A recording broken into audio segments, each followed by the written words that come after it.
할렐루야. 네, 오늘은 내 자녀를 위해 울라라는 제목으로 하나님 말씀 전하도록 하겠습니다.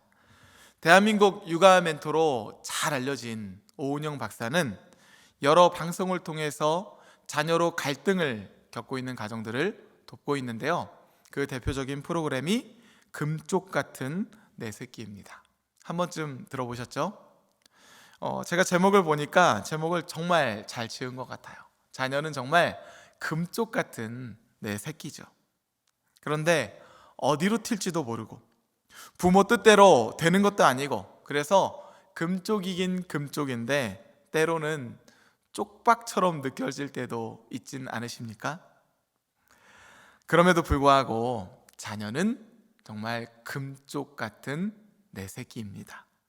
저도 7살, 5살 된 자녀를 슬하에 두고 있기 때문에 자연스럽게 그 프로그램에 관심을 갖게 되는데요. 참 신기해요. 어떤 아이를 보면 도저히 회복이 불가능할 정도로 보이는 아이가 이렇게 TV에 나와요. 그럼 제 마음 가운데 정말 이 정도면은 갈 때까지 간 거 아닌가? 이거 도대체 어떻게 회복이 될까? 참 어렵겠다. 이런 마음이 들 때가 있습니다. 그런데 이 오은영 박사의 멘토링을 통해서 그녀가 이렇게 해결책을 제시하는데요. 그 해결책을 이 가정이 그대로 걸어가다 보면은 이 아이가 언제 그러냐는 듯이 한순간에 확 바뀌는 것들을 종종 보게 됩니다. 그런 그녀가 모든 가정에게 반복적으로 강조하는 말이 있습니다. 그것이 무엇이냐면 바로 육아의 궁극적인 목적에 대해서인데요. 그것은 바로 자녀가 독립할 수 있는 힘을 길러주는 것, 이것이 바로 육아의 궁극적인 목적이자 부모 역할의 대원칙이라는 것이죠.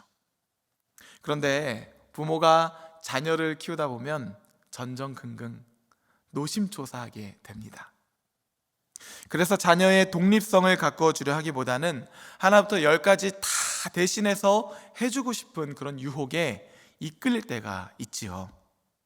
하지만 그런 방식으로 자녀를 양육한다면 그 아이는 장성한 후에도 여전히 어른아이가 되어서 그렇게 연약하게 살아가게 될 것입니다. 정서적으로 독립할 힘이 전혀 없기 때문이죠. 오늘 본문을 보면 이렇게 어른아이가 등장합니다. 바로 엘리 제사장의 아들들인데요, 홈니와 비느하스예요.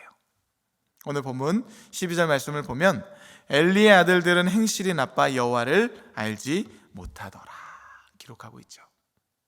여기서 행실이 나쁘다는 히브리어로 베네 벨리알이라는 단어를 사용하는데요, 이 단어는 성경 곳곳에서 굉장히 부정적인 의미로 다양하게 사용이 됩니다. 예를 들면 우상 숭배를 선동하는 자들, 기브아의 불량자들, 이세벨의 사주를 받아서 나봇을 거짓으로 고소하는 자들, 그리고 이 쓸데없는 자들, 이런 식으로 말이죠. 엘리의 두 아들은 여호와를 가장 잘 알아야 할 제사장들이었음에도 불구하고 오히려 여호와를 전혀 알지 못한 어른으로 장성했습니다. 여기서 안다는 것은 체험을 통해서 아는 지식을 말하는 것이요, 그러니 하나님을 만난 적이 없다는 것이죠. 사람이 알지 못하면 무서울 게 없는 법입니다. 그들은 여호와 하나님을 알지 못하는 사람답게 제사장으로서는 도저히 행할 수 없는 태도들을 자연스럽게 행합니다. 13절 14절 말씀, 그 제사장들이 백성에게 행하는 관습은 이러하니 곧 어떤 사람이 제사를 드리고 그 고기를 삶을 때에 제사장의 사환이 손에 3살 갈고리를 가지고 와서 그것으로 냄비에나 솥에나 큰 솥에나 가마에 찔러 넣어 갈고리에 걸려 나오는 것은 제사장이 자기 것으로 가지되 실로에서 그곳에 온 모든 이스라엘 사람에게 이같이 할 뿐 아니라. 제사장은 화목제 제사법에 따라서 자신의 몫을 받을 수가 있었습니다. 하지만 홈니와 비나스는 사람들이 여호와께 제사를 드리려고 고기를 가져와서 그것을 삶고 있으면 언제나 자신들의 사안을 그들에게 보냈는데, 이는 제사법을 어기고 여호와 하나님보다 자신의 몫을 먼저 챙기기 위함이었던 것이에요. 또한 사람들이 기름을 태우기도 전에 사환을 보내서 생고기를 가져오기도 했는데, 이러한 과정들에서 사람들이 반대하면 이 사환들은요, 강제로 가져가겠다고 겁박하며 그들을 협박하기 일쑤였습니다. 사환은 제사장의 명령을 따라서 행동하는 사람이에요. 그런데 이 사환을 원문으로 보면 나르, 이 나르는 아이라는 뜻입니다. 즉, 이 사환들은 제사장의 아이들, 제사장이 될 제목으로 교육받고 있었던 아이들이었다는 뜻이에요. 이렇듯 하나님과 백성들뿐 아니라 홈니와 비나스는 미래의 지도자들에게도 악한 교육을 시키며 그것을 관습처럼 여기고 관습으로 만들었다는 것이에요. 악습이죠. 그들은 하나님을 알지도 못했고 경외하지도 않았고 그저 여호와의 제사를 멸시한 것입니다.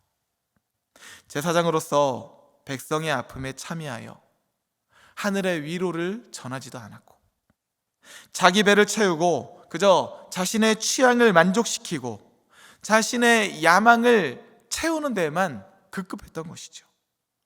결국 그들은 나중에 하나님으로부터 무서운 심판을 받아서 죽게 되고 맙니다. 뿐만 아니라 그들의 아버지인 엘리 제사장, 그 또한 안타까운 말로를 맞이하게 되는 것이죠. 하지만 그렇다고 해서 영적인 제사장의 이 권위를 전부 부정할 수는 없는 것입니다. 그는 당시 회막이 있던 실로에서 대제사장으로서 사역을 훌륭하게 감당했으며 약 40년 동안이나 이스라엘 공동체의 사사로서, 종교 지도자로서 그들을 유능하게 통치한 지도자였습니다. 실로의 성전에서 하나님의 사람 한나가 등남을 갈구한다는 사실을 알고 그녀를 위해서 하늘에 기도를 올리기도 하죠. 그리고 한나에게서 태어난 미래의 지도자, 이 지혜로운 사무엘이 태어나자 그를 평생 자신의 옆에 두고 친자식처럼 하나님의 말씀으로 가르치며 신실하게 사무엘을 양육하기도 했습니다. 이런 엘리의 탁월한 영성 교육으로 인해서 몸에 밴 경건한 삶의 모습을 그대로 보고 자란 사무엘은 이스라엘의 어려움을 말씀으로 극복하고 왕정 시대를 성공적으로 준비한 영특한 지도자가 되죠. 또한 엘리는 하나님의 사람과 인정을 독차지하던 제자 이 사무엘을 스승으로서 시기하거나 미워하지 않고 어른스러운 태도로 끝까지 그를 돌본 인물이었습니다. 그렇다면 이 엘리 제사장에게 있어서 치명적인 결점은 무엇이었는가? 그것은 바로 그의 자녀에 대한 가정교육의 소홀이었습니다. 말씀에서 나눈 바와 같이 그 아들 홈니와 비나스는 하나님의 사람으로는 감히 상상할 수도 없는 그런 불량자로 자라게 되었는데요, 그들은 여호와 하나님을 알지도 못했고 믿지도 않았고 뿐만 아니라 아버지인 엘리 제사장의 대제사장직을 직접적으로 심하게 더럽혔을 뿐만 아니라 제사와 여호와의 제물을 멸시하기도 했죠. 자녀들에 대한 엘리의 맹목적인 사랑이 결국 하나님 앞에서 감히 생각할 수 없는 이 큰 범죄를 범할 수 있도록 용인한 셈이었던 것입니다. 제사장 엘리의 우유부단한 성격으로 비뚤어진 자녀들을 그대로 방치한 것이 그 자녀들의 인생뿐만 아니라 하나님이 주신 소중한 그들의 가정을 파괴시키는 뿌리가 된 것이죠. 그런 하나님께서 엘리 제사장에게 엄중하게 책망하십니다. 29절 말씀, 너희는 어찌하여 내가 나의 처소에서 명한 나의 제물과 예물을 밟으며 내 아들들을 나보다 더 중히 여겨 내 백성 이스라엘에 드리는 가장 좋은 것으로 스스로 살찌게 하느냐. 대제사장이며 이스라엘의 사사였던 엘리, 그는 자신에게 주어진 공적인 생활에서는 아주 성실하게 임하여서 승리한 인물이었지만 가정생활, 자녀 교육의 완전한 실패로 인하여 이 모든 것을 잃어버린 대표적인 인물인 것입니다. 이것이 바로 그의 치명적인 결정이었던 것이죠. 사랑하는 성도 여러분, 여러분의 삶은 어떻습니까? 오늘날의 수많은 그리스도인들도 자신의 자녀를 향한 맹목적인 사랑으로, 하나님 말씀에 대한 우유부단한 가르침으로 이 엘리 제사장과 같은 실패를 반복하고 있죠. 그런 때 우리가 반드시 기억해야 할 것이 있습니다. 그것은 바로 하나님께서 우리 또한 택하신 족속이요 왕 같은 제사장으로 부르셨다는 사실이죠. 그렇다는 것은 오늘의 성경 이야기가 엘리의 이야기가 아니라 오늘 이 시대를 살아가는 그리스도인, 왕 같은 제사장으로 부름받아 살아가는 우리를 향해 주시는 하나님의 말씀인 것입니다. 이제 우리는 이러한 하나님 말씀 앞에서 결단해야 합니다. 하나님께서 내게 주신 최고의 선물, 가정, 그리고 금쪽 같은 내 새끼, 이 사명을 우리가 어떻게 감당해야 하는지 말이죠.